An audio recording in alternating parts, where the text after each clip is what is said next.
Hi, welcome to Sue Marie P. I'm going to do some last minute Christmas baking because I thought I need a gift for a friend. So I'm going to make Snowball cookies with spelt flour. They should be called melt in your mouth cookies because they're so delicious. They just melt in your mouth. But they look like little snowballs covered with icing sugar. So if you'd like to see my version of the Snowball cookie, come with me.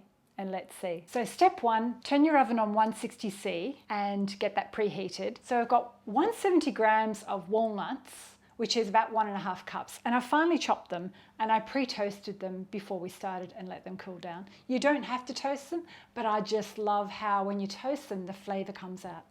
And if you don't have walnuts, you can use almonds or pecans or pistachios.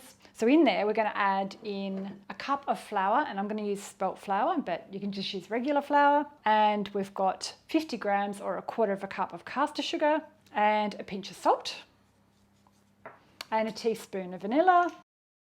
And then I've got some pre-chopped, softened, unsalted butter, 110 grams. It's about 1/2 cup of butter. So just going to pop that in, and you need to get your hands dirty because this is just done with your hands.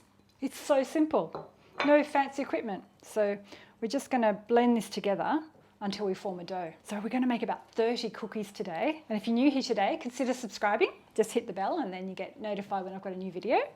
I was looking online and I found this recipe on delish.com, and I'm doing a spelt version of what they did.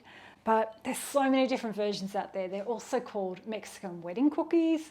They're called pecan sandies, and I saw someone had called them pecan Susans, and they're also called Russian tea cakes. So if my Russian friend out there knows about these cookies, write a comment below, Victoria, and let me know. Okay, we're almost formed a dough. Now, if your house is warm and you find that the dough mix feels too wet, pop it in the fridge for 15 minutes. So now the fun part, we start rolling them into the balls.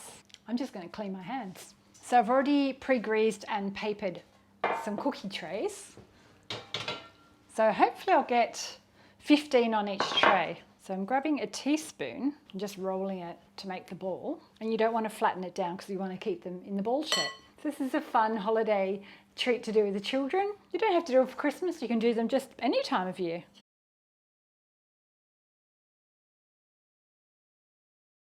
Do we need to dance when we're doing our rolling? Because as I've said in other videos, dancing makes everything better. So now we're going to bake them in our oven for 15 minutes.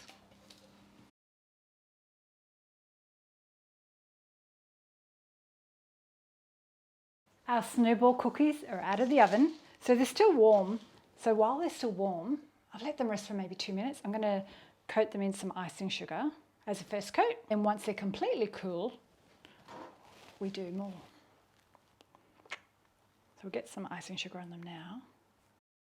And my ball's flattened in the oven a little bit, so maybe if you want like super round balls and you've got time, maybe pop your dough mix in the fridge first, and then that will keep them in a round shape. Our snowball cookies have cooled a little bit more. Now I'm going to dust them with another veil of icing sugar. So I've put it in my little tea infuser, and you can just generously dust it with that. The other thing you can use is you can get a little container like that, and you can dust it over like that, which is a lot quicker. They look so pretty. It's like a snowstorm. And then if you want to store these in a container, they last for a good 3 weeks, and you might just want to give them another dusting before you serve them. So you may have seen in one of my other videos, I've got these little boxes, so you can wrap them in the little box and tie some string or ribbon around the box, and that makes a really cute gift. Or you can put it in a little cellophane bag and tie a little ribbon around it. So many options. And I'll pop a few links for other videos. I've got a great Greek almond cookie recipe. I've got a star cookie recipe. Just a few more Christmas ideas if you want to do any last minute baking. Okay, let's try a little one. They just melt in your mouth. Even though you've got icing sugar all around the outside, the inside cookie isn't too sweet. They're really delicious. If you've liked my video today, pop a comment below, hit the thumbs up, share it with a friend. Don't forget to subscribe, and I'll see you next time. Enjoy baking, and Merry Christmas.